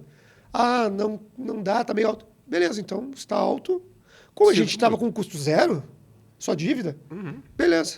Dali a uma semana os caras, conseguimos. Filha das mães. Na nossa época. Quando tu precisa, cara, a coisa é difícil. É difícil de negociar quando tu precisa. Né? Tu tá numa posição fraca. Agora, se não... A gente não tá precisando, quer dizer, já tava pagando as dívidas. Cale-se. E aí, pronto, se os caras querem. E nos 2 jogos pós-quebra aconteceu isso, tanto em 14 quanto em 15. A lição que ele tá dizendo é não produz, seja atravessador. Ou monta um processo em que tu dilui os custos de produção do processo, que é os processos PJs com as empresas enxutas, que eu estou falando de empresas de pequeno e médio porte, assim, né? Com as grandes não tem como fazer isso. Aí a gente faz esses 2 projetos em 14 e 15, que nos dá uma certa aliviada para pagar as dívidas. A gente vai conseguir, porque assim, a E-Links, que na verdade vai se chamar Ludema depois, porque o nome era meio chato de dizer, E-Links, né? E tinha uma empresa chamada Links, de tecnologia, chamada pelo Ludema, ela só foi encerrada 2021 ou 22 agora? Foi mais ou menos 22, 23 por ali. Sim. Porque, cara, a contabilidade de fato e as certidões e o governo, a gente só foi fazer agora. Até acertar tudo. A gente acabou ela em 22 e aí eu abro uma MEI chamada Ludemos Projetos, que a gente para fazer as coisas de gestão de projeto em 23. Né? E o presente? O que acontece na vida? O Marcelo é feliz, ele é quadrinista. É isso, né? Largou os jogos, é isso? Eu larguei tudo, eu fui fazer outra coisa. E larguei tudo mesmo. Em um ano lá, larguei tudo. Mulher, cachorro, emprego, tudo. Universidade, tudo. Me mudei para um bar e fui viajar o mundo. Exatamente. E foi isso. Até o barco agora faz uns 2 anos que eu vendi. Mas já conheci uma parte significativa do mundo. Coisa e aí faço a minha arte. É isso que eu faço. Estou Perfeito. chegando agora. Cheguei há 3 dias. Eu continuei, no Brasil de novo. Perfeito. Eu continuei na vida corporativa como moedor de carne, quem diz, né? Mas o Cris é a tentação, né? Marcelo, tem um projeto assim, sabe? O diabinho no ombro é o Cris ali. Olha só. E eu lá no meio de uma montanha, algum lugar, não sei o que é esse louco, né? Tá, e tudo. Mas aí ele é habilidoso, né? E aí foi em novembro, né? Do ano passado. Isso. Aí ele me conseguiu. Agora tu me convenceu. Essa é uma boa. E a gente agora tá fazendo um projeto juntos aqui, né, na PUC. Que está me deixando muito feliz, inclusive. Mas assim, eu até onde eu puder, né? E a E-Links foi importante nisso, a Ludema foi importante nisso. Até onde eu puder, eu vou fazer o que eu quero. Né? E o que eu quero é fazer a minha arte. Então, isso eu aprendi com a Ludema. Só que eu sou mais esperto agora, que a minha arte, ela não demanda de mim 30 mil reais por mês para pagar. Exatamente. Entendeu? Sim. Então, é assim que esse é o presente. Eu ainda quero fazer um game. ainda quero fazer um game. Talvez... Já aprendi a programar melhor, viu? Era legal de ver. E aí eu gostaria, talvez... Tem inteligência artificial agora, né? tá podendo fazer juntos. Né? Talvez, né? O Cris, porque é um grande amigo, né? Mas assim, tem... enfim, vamos ver. Eu ia dizer, tem uma outra coisa que eu acho que é legal desse pós-tudo, né? Porque tem o pós-empresa e o pós-tudo aí, quando tu entra nessa fase assim, mas que vem lá do início. Que se voltar no início do podcast, vai ver que a gente comenta e que eu falo assim, que quando a gente vai trabalhar com games na universidade, vai propor para a universidade as coisas, a gente trabalha com análise narrativa, vai para arte, mas a gente vai para como trabalha, quais são os processos, quanto ganha, quem é as pessoas. E isso é a fagulha, né? Assim, a faísca para a questão de indústria e economia criativa, depois eu e o Marçal vão trabalhar. Verdade, que é uma outra história que vai rolar por fora, que é onde, depois que acaba as coisas com a empresa, o Marçal colhe um pouco até disso na universidade, mas depois cai fora e tal, é onde eu vou acabar me colocando, né? Porque o nosso pensamento, apesar de ser artístico, produtor de conteúdo, de fazer as coisas e tal. Tem um romantismo, né, que é importante, que temos. Mas a gente enxerga que parte do desenvolvimento dessa galera que quer fazer o que quer fazer, que nem disse o Marçal, eu quero fazer o que eu quero fazer, passa por instrumentalizar o pessoal e entender isso. Então, as partes chatas, né? Sim. Então, lá, desde o início dos games, quando a gente começa a pesquisar o que nos propõe fazer um curso de jogos ou criar empresa, vem de que parte da nossa mentalidade também é de olhar para... E por isso que a gente conversava bem, talvez, com o mercado e governo também, para além, né, das coisas, de ver essas coisas. Então, durante esse processo da empresa e do pós-empresa até, sei lá, 2015, 2016... a gente cria curso de graduação de fotografia, de audiovisual, um programa de mestrado e doutorado em indústria criativa. Então, a gente vai vivendo essa lógica que a gente acaba vindo dos games, né? Esse programa, né, de indústria criativa, que foi o segundo no mundo, né? Isso. Né? Acho que tinha um em Portugal ou Austrália, não me lembro. Né? Esse é o mestrado em indústria criativa. Né? Então, naquele momento, só tinha um no mundo. E foi o primeiro, então, aqui na América. Né? E ele foi o resultado direto dos games. Direto, assim. Porque o que a gente gostaria... Porque tinha uma coisa, dentro da própria pesquisa, porque essa é a contrapartida. Os games nos ajudaram dentro da universidade também. Sim. Né? Porque quando a gente abriu as portas e um monte de gente, de alunos apareceram porque gostam de games... Né? O pessoal lá dentro começou a olhar, opa, só que não tinha lugar para mim e para o Cris, porque a gente era doutor novo, jovens, né? Bom tempo, né? Quando a gente era doutores jovens. Eu ainda sou jovem. Bom, então tá. Não quero te desiludir, mas... E aí, então, só que não tinha, né? Entrar num programa era complicado como pesquisador, porque, enfim, é uma luta para chegar ali, né? Sempre tem menos vagas do que gente, né? E aí, o que nós fizemos? A mesma coisa com a gente. Não tem lugar, nós vamos criar um lugar. Não vamos lutar por um lugar que existe, não, nós vamos criar o nosso. Sim. E aí, o que aconteceu? Eu sou ruim de nome, eu esqueço tudo, né? Mas a gente conseguiu convencer um cara que era o José Guimarães. O José Guimarães. O filho é o Fernando Guimarães. Isso. A gente acabou nessas viagens conhecendo, né? E podendo contatar o Guimarães, que ele era assim, era braço, né? Conselheiro do Lula. Né? Ele era presidente da CAPES na época. O Lula não era presidente mais, mas ele era, enfim, tinha acesso trânsito direto no Planalto. Né? E aí ele era presidente da CAPES. Só isso, né? Quer dizer, quem nos regula, a área né? de mestrado e doutorado. Dentro da área de mestrado e doutorado. E aí ele é gaúcho. E um dia, por causa da minha característica e do Cris, que é assim, cara, isso, sem formalidade, não sei o quê. E assim... Pô, a gente era muito amigo do filho dele. Mas a gente não sabia que era filho dele, até porque ele preservava a sua identidade. Um dia a gente descobriu. O Fernando é um cara legal, porque ele participou dessa história toda. O Fernando é quem ajuda a AD Jogos a ter o primeiro impulso. Ele escreve junto com a AD Jogos a PL de jogos do Estado. Então, na época ele não era nem formado, ele estava estudando design. E ele trabalhava na GDI, Agência Gaúcha de Desenvolvimento Institucional, Industrial, acho que era. E o pai dele era quem era, a gente não sabia. E a gente ficou muito amigos, porque ele é um cara bom de trabalho e a gente também. E a gente gosta. Claro, quem gosta de trabalhar se junta dá certo, né? É a boa vontade. E aí ele disse, um dia a gente descobriu, disse, Fernando, o dia que teu pai estiver aí, cara, né? Vocês vão para Gramado, que eu sei, assim a Fevale está no caminho. né? Então É dá só uma polir parada. ali. Aí um dia antes... Sábado né? de manhã. É sábado de manhã. Olha, amanhã a gente vai estar indo lá. E tá, mas só, meu pai não quer publicidade, não sei o quê. E aí eu só mandei uma mensagem pro reitor. Pró-reitor. Né? E o pró-reitor disse, olha, o Guimarães está vindo aí. De bermudinha. De bermudinha, o cara tava, né? Sim, total. E aí nós pegamos ele e levamos nos laboratórios de jogos que a gente tinha que, na boa, assim, impressionar. Hoje eu acho que é mais comum, assim, mas na época impressionava. E pela produção dos guris, né? E aí... E a gente vinha há 2, 3 anos falando, né? Olha, a gente precisa fazer um programa, um mestrado que cubra essas coisas. Né? Que aí que se transformou no mestrado de indústria criativa. Quando o cara estava lá, o reitor estava, né? E aí veio junto para receber o cara, uma autoridade, né? O Marçal tomou umas mijadas. Ah, não avisou tempo. Eu não avisei, mas assim, eu fui avisado. Eu levei tanta mijada. Assim que eu soube, eu te avisei. Não, a quantidade de mijada que a gente levou. Tanta mijada nesse processo, porque por causa dessa informalidade e da nossa capacidade de articular com as pessoas, a gente passava por cima.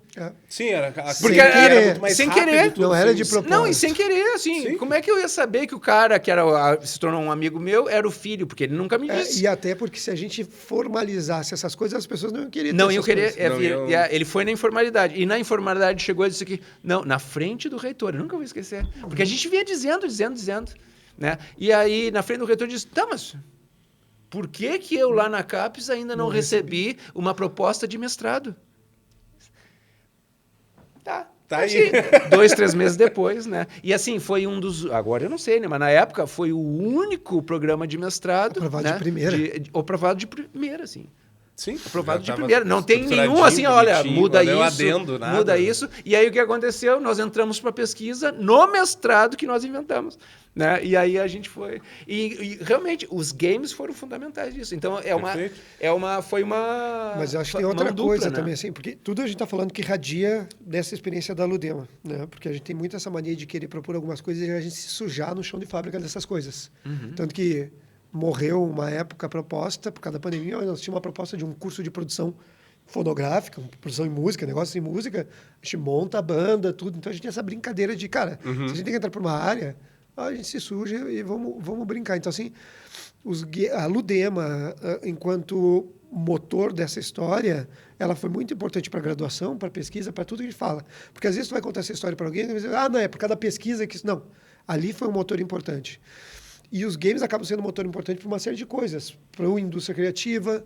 Hoje, se tu pegar as iniciativas em moda aqui em Porto Alegre, que aí o Marçal nem está... Já é uma fase posterior do Marçal, várias das iniciativas de moda que estão se pensando, elas são pensadas no espelho dos games. Do que foi construído lá atrás. Não, e dos projetos que se conseguem hoje. Do cluster disso, daquilo outro. Processo de organização civil que parte daquela experiência. Daquela experiência de empresa, de tudo.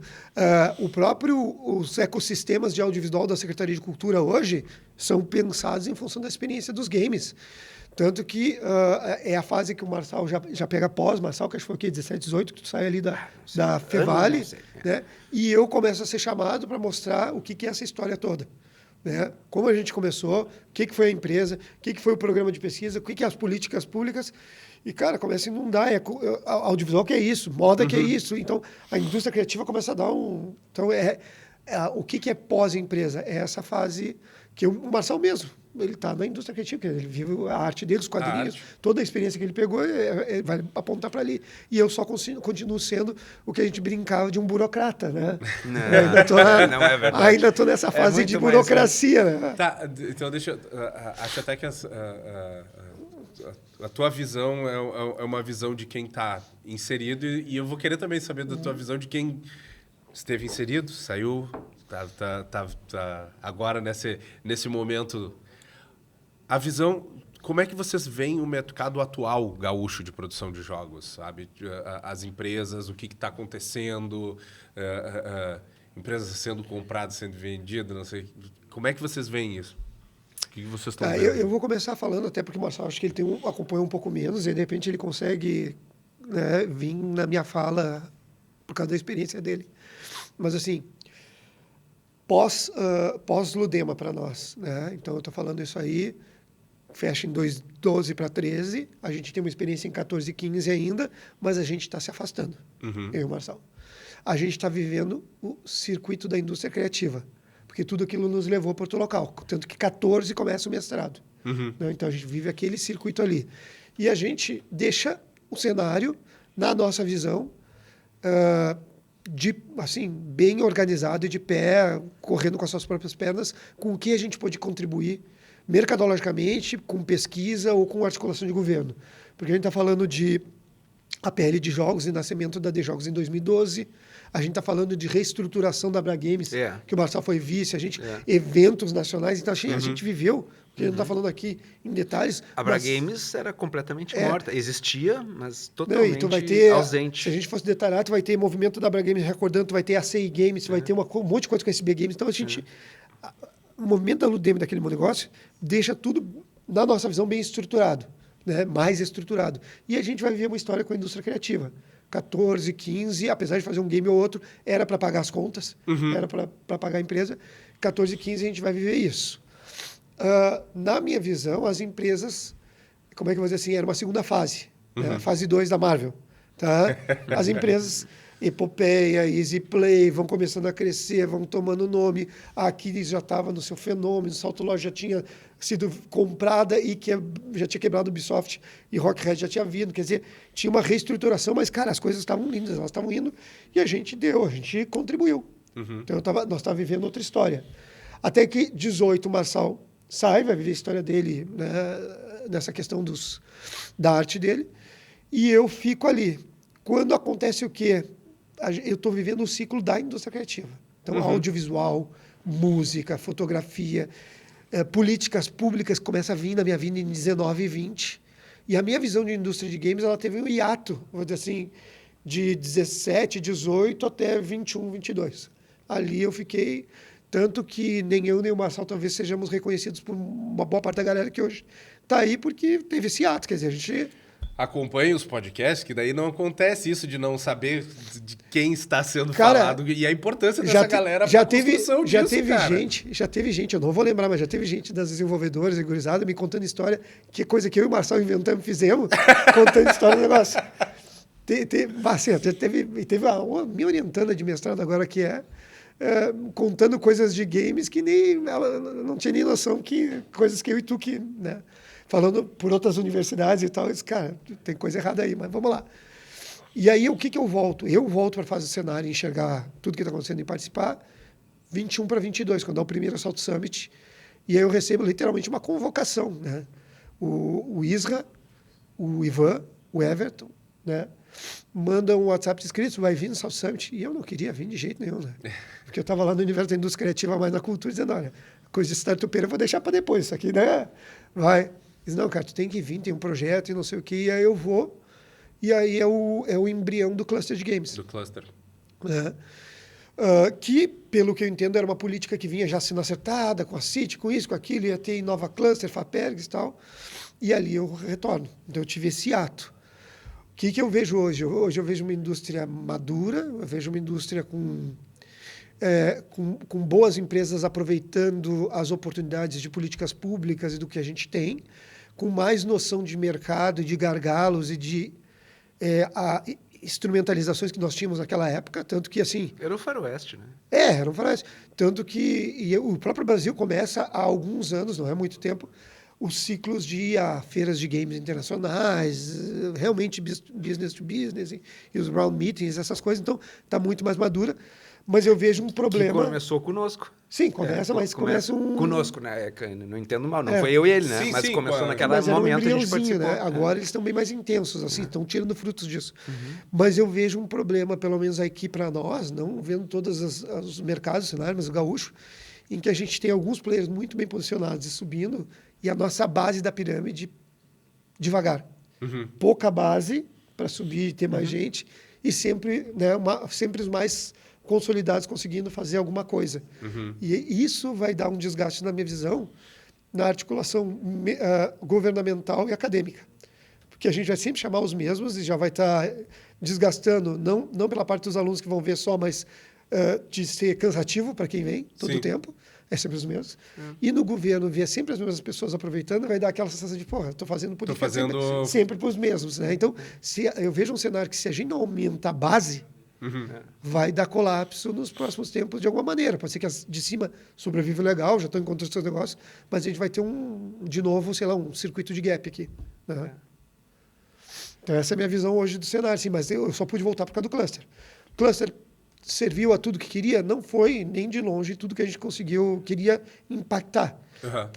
Por ter uma modelagem híbrida entre Citi e Fapergs e ele ter que responder esses relatórios, ele conseguiu fazer algo, conseguiu as feiras e dar uma compreensão para nós de academia, de alguma coisa das feiras e auxiliar, estar junto com o Sebrae, alcançar serviços coletivos, fazer alguns outros dados, agora talvez com o podcast registro, mas a gente queria mais, mas acho que serviu para quê? Serviu para um novo ciclo de aproximação de academia e mercado, talvez, né? Mas tem que ver o que a gente vai fazer para os próximos anos. Perfeito. Eu não tenho uma visão do que é o mercado hoje de games. Eu estou completamente fora. Eu não estava nem no Brasil. Não tenho. Né, o que me atualiza é quando eu converso com o Cris. Aí o Cris, tu sabe o que aconteceu, o fulano e tal. Sabe o fulano? Sabe o fulano, sei. Que legal. Tá. Então é isso. E deve ser, claro, contato com algumas pessoas, né, que permaneceram, mas eu não tenho essa visão. No entanto, o que eu posso acrescentar, corroborar o Cris, assim, eu vejo isso como isso que ele descreve de não ter base. Né? Quer dizer, a pirâmide ela é difícil de sustentar. Isso não é dos games, isso é da nossa produção autoral. Qualquer tipo de produção autoral no Brasil enfrenta esse obstáculo, porque a gente vive num escalamento de sistemas que premiam um vencedor. Então, o dinheiro vai sempre para quem está no topo da pirâmide, né? Sem entrar no mérito. Né? Muita gente é muito boa no topo da pirâmide. Mas, assim, eu sempre falo para existir um Paulo Coelho que vende, né, alguns milhões de cópias, o espaço desse 1 milhão de cópias que está sendo comprado, na verdade, está tirando do jogo 1 milhão de escritores. Sim. Então, todo o nosso sistema de produção e distribuição de cultura e qualquer tipo de autoralidade, ele é construído em cima de uma pirâmide que não sustenta. Então, tu vai premiar algumas pessoas, né, algumas empresas, e todas as outras vão lutar para sobreviver. Então, isso não é sustentável a longo prazo. Porque é uma questão autoral, porque é uma questão né, que envolve os nossos afetos, né, a gente continua fazendo cultura.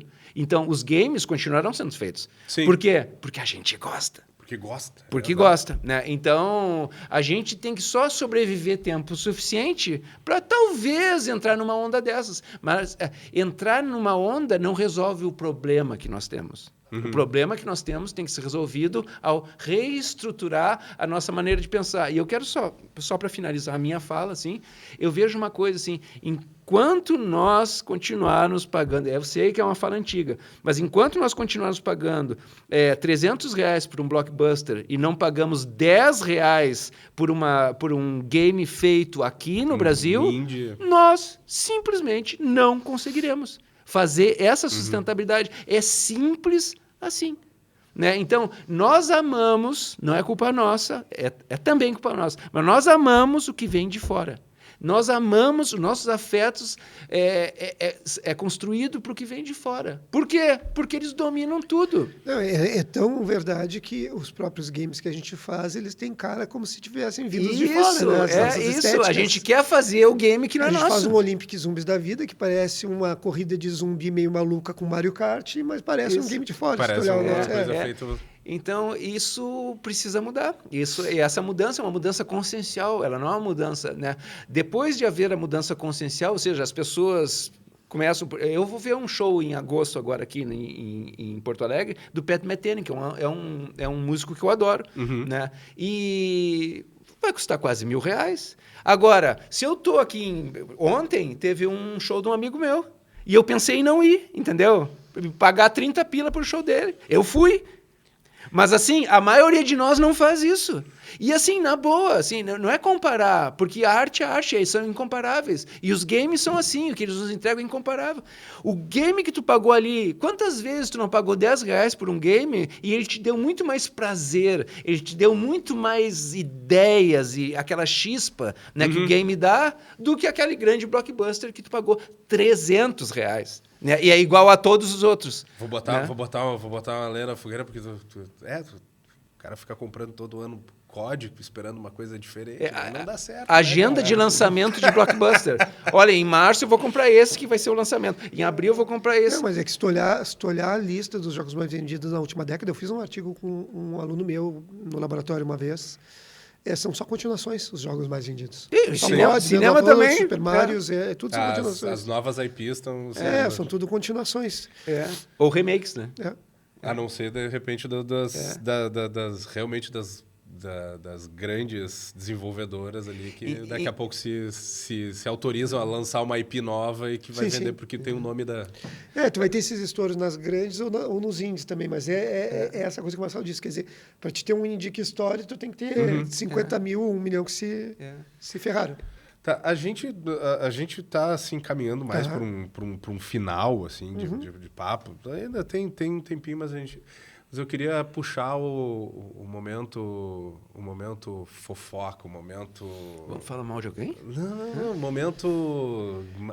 Sem fofoca. entrevista de entretenimento, essa coisa.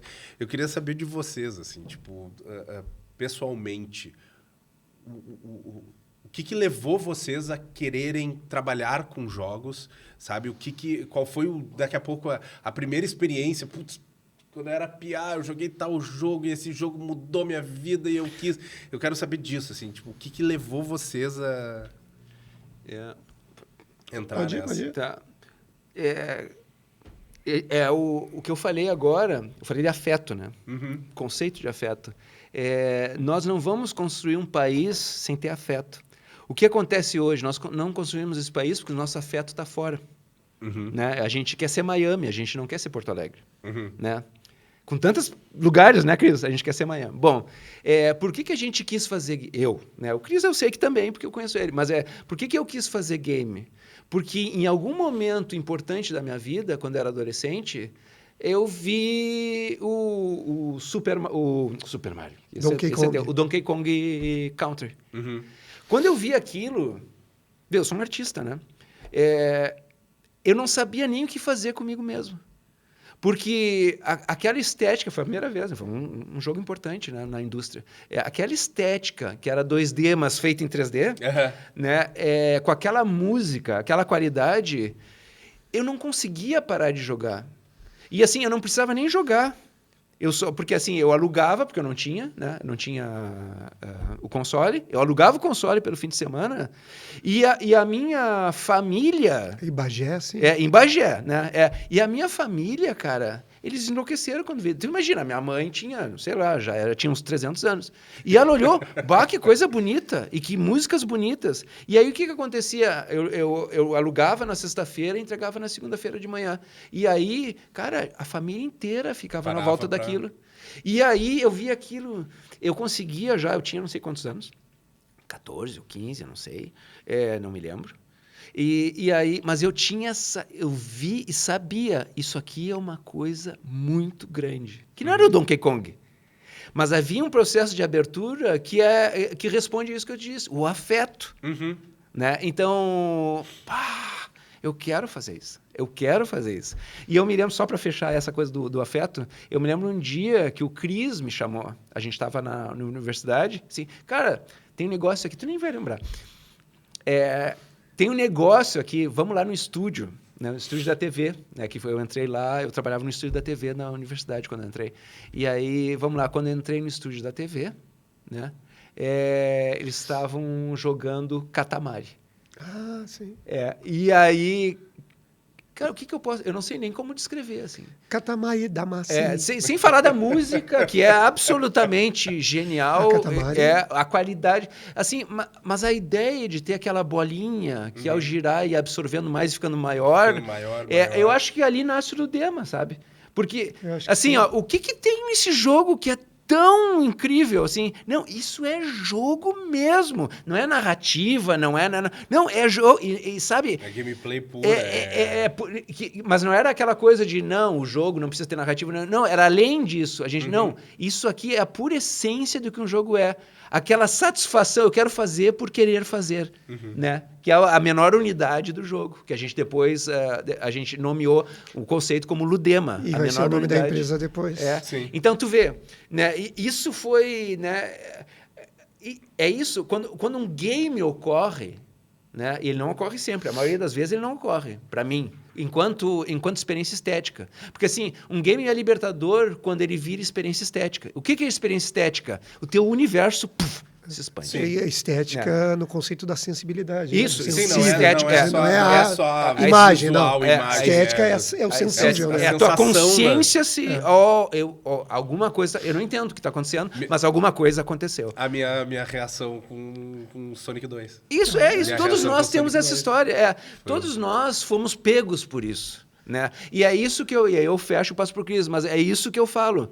Por que os nossos afetos sempre nos jogam para fora? Porque quando tu é guria, e tu tá lá e tu vê o impacto daquele quadrinho, o impacto daquele filme, o impacto daquele game, esse game não é feito aqui, não conta as nossas histórias, esse quadrinho não é feito aqui, não conta as nossas histórias. E aí o que acontece? Nós nos tornamos norte-americanos, franceses, ingleses, e quando o Congresso vai aprovar uma lei, né, que te prejudica, não tem problema nenhum, porque tu não está interessado naquilo. Tu compra de fora. Porque tu não sonha o teu país, tu não sonha o teu lugar.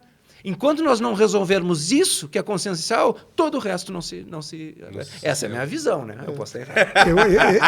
Eu não vou nessa narrativa toda, eu vou só responder essa questão de quando é que começa essa loucura, né, com os jogos, que nem o Marçal. Eu tenho vários momentos em que o videogame vai reciclando a vida. Assim, eu quero só fazer uma coisa. O Cris é uma das pessoas que eu conheço que mais entende de história de jogos, que mais viu jogos. O Pazzi ganha nessa. Tu vai ver. O que mata eles é a universidade depois. Assustador. É que o Pazzi ele consegue conhecer todos que são do fundo do banhado. Não, também, e o Pazzi memoriza, né? O Pazzi ele tem HD. Eu perto do Pazzi e o Pazzi conhece o fundo do banhado. Mas eu tive vários ciclos, né, e reciclos, assim. Mas, assim, o que me leva a querer trabalhar com jogos foi muito cedo, e pela impossibilidade de alguém dizer, não, isso não se faz aqui. É tipo assim, não, isso não existe. Eu ganhei meu primeiro videogame, acho que eu tinha 7 anos, é um CCE, que imitava Atari, né, o Super Game. Uhum. Quando eu vi o Mr. Postman, que é o joguinho, cara, a gente queimou o videogame na primeira noite. Porque a gente não sabia que não podia deixar na tomada a fonte naquela época. Então eu ganhei numa noite, joguei com os meus pais, no outro dia de manhã estava um cheiro de queimado, perdi o videogame. Levou semanas até conseguir uma fonte, porque naquela época, né? Sim, para quando eu tinha 7 anos era... E aí o que acontece? Eu com 8 anos, era 7 anos, com 8 anos, meu pai me coloca no curso de programação. Eu vou fazer programação em Basic, com uma turma de aluno de 12 anos. Tá? E aí eu começo a aprender programação, tudo para quê? Com 8, 9 anos eu começo a escrever jogo. Eu fiz o Sequest, que era aquele outro do submarino, em Basic quando eu era criança. E eu comecei a fazer aquilo... As linhas eram numeradas, eu me lembro. 10, 20, 10, 30. 10, 20. Go to 30. E tu fazia de 10, 20, porque tu podia inserir no meio, caso tu esqueceu a 21, a 22, a 25. Não, e não tinha correção, né? Por exemplo, se tu errava uma coisa, tu tinha que descobrir onde é que não estava funcionando. E aí eu programo esse jogo. Então, lá no início, o cara disse, mas disse, não, isso aí tu tá brincando, isso aí não tem, no Brasil não tem como, entendeu? Tu não vai vender. E eu olhava, às vezes, as revistas muito fundo do banhado, que nem eu disse, as revistas do MSX, coisa que tu comprava, que vinha uma fitinha. Né? Que tu...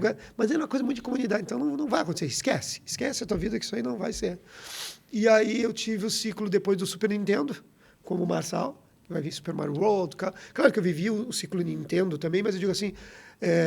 do Atari para o Nintendo, para mim é um ciclo mais fechadinho ali, tá tudo tranquilo.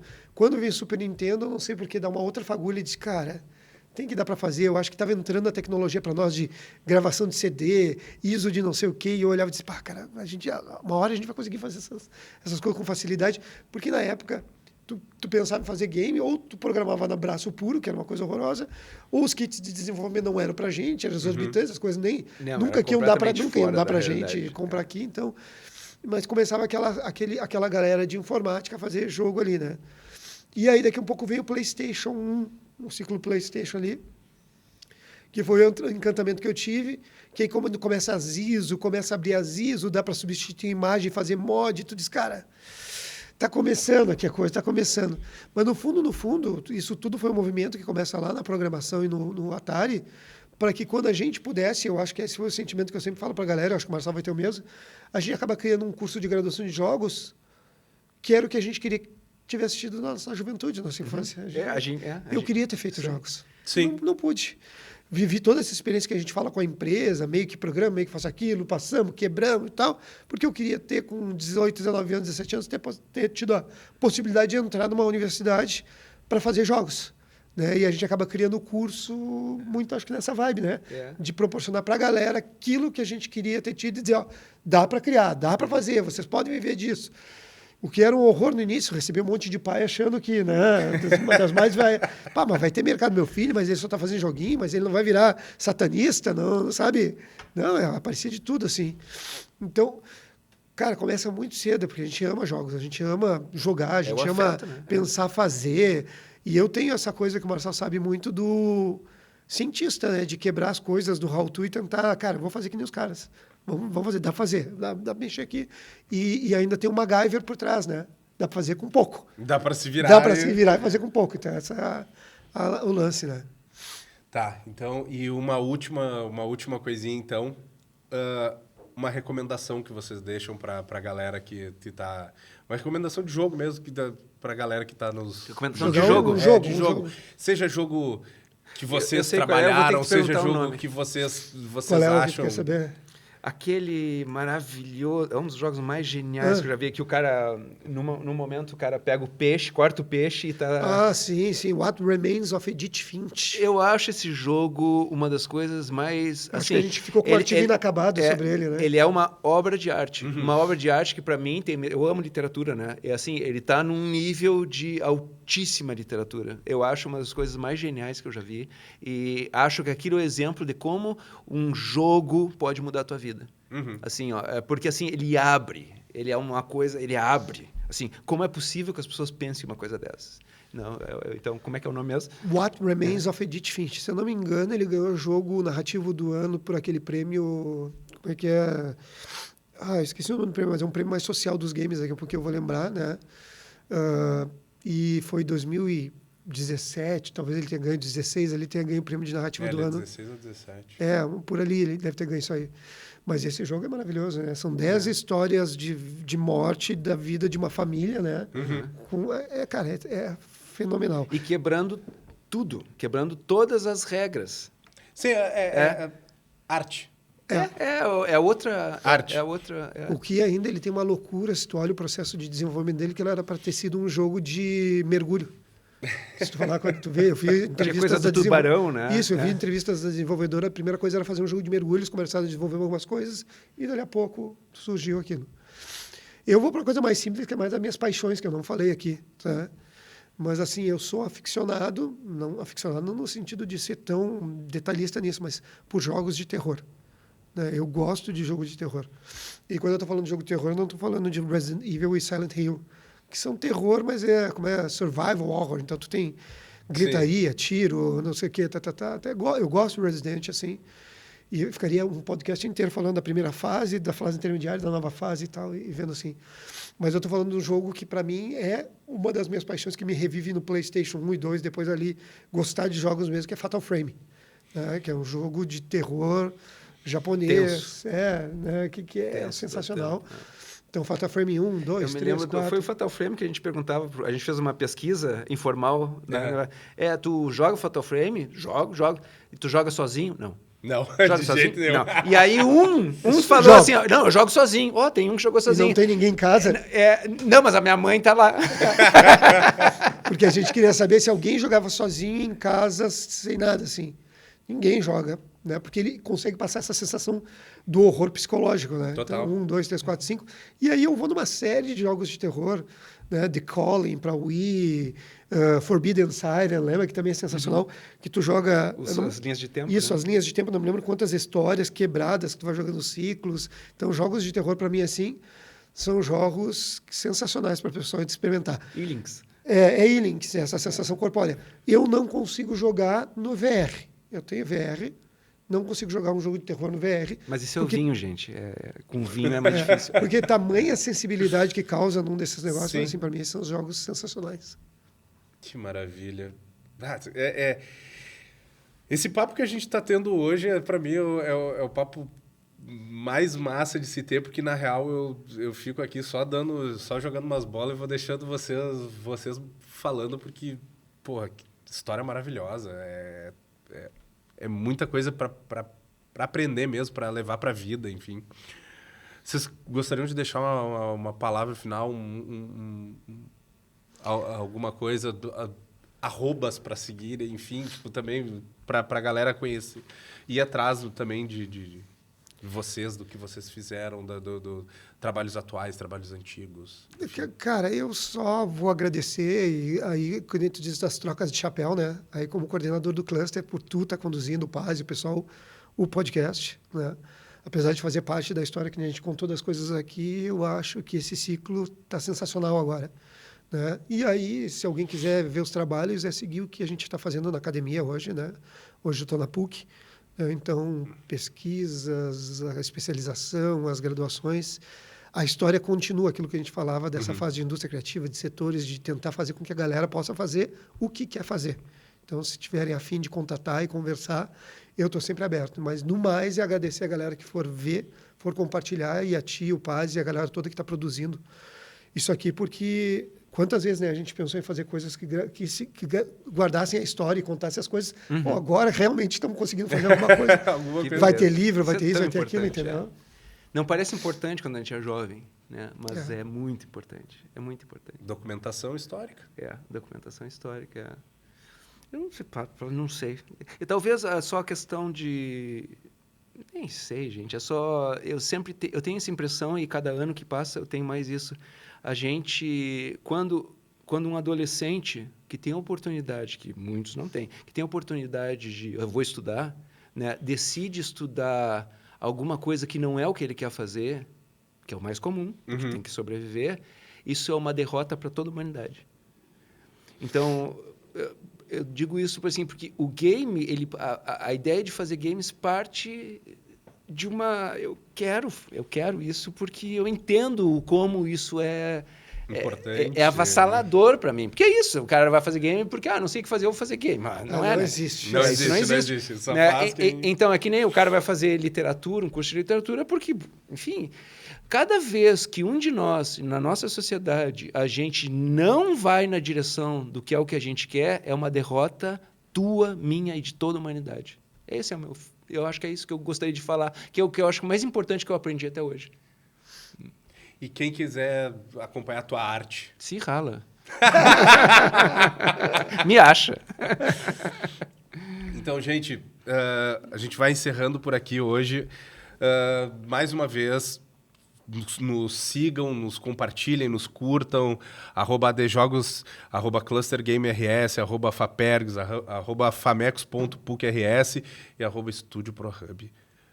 E compartilhem isso, porque esse tipo de conteúdo ele tem essa importância também de mostrar para a galera que, primeiro, se hoje em dia o mercado tem grandes players, teve gente capinando muito mato até as coisas se estabelecerem como elas estão hoje.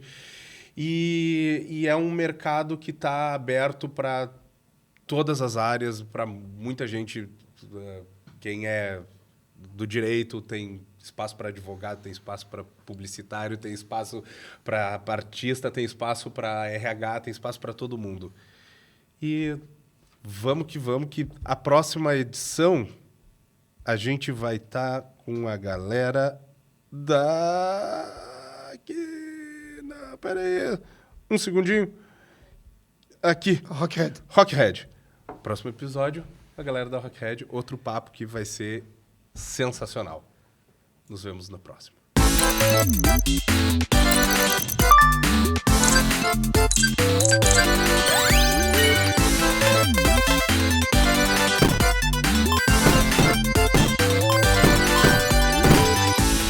Podcast Game RS. Realização AD Jogos Rio Grande do Sul. Apoio Cluster Game RS, Fapergs, Famecos PUC Rio Grande do Sul, Estúdio ProHub, Radioativa Game Sounds, Berro Motion e Criativitas Studio.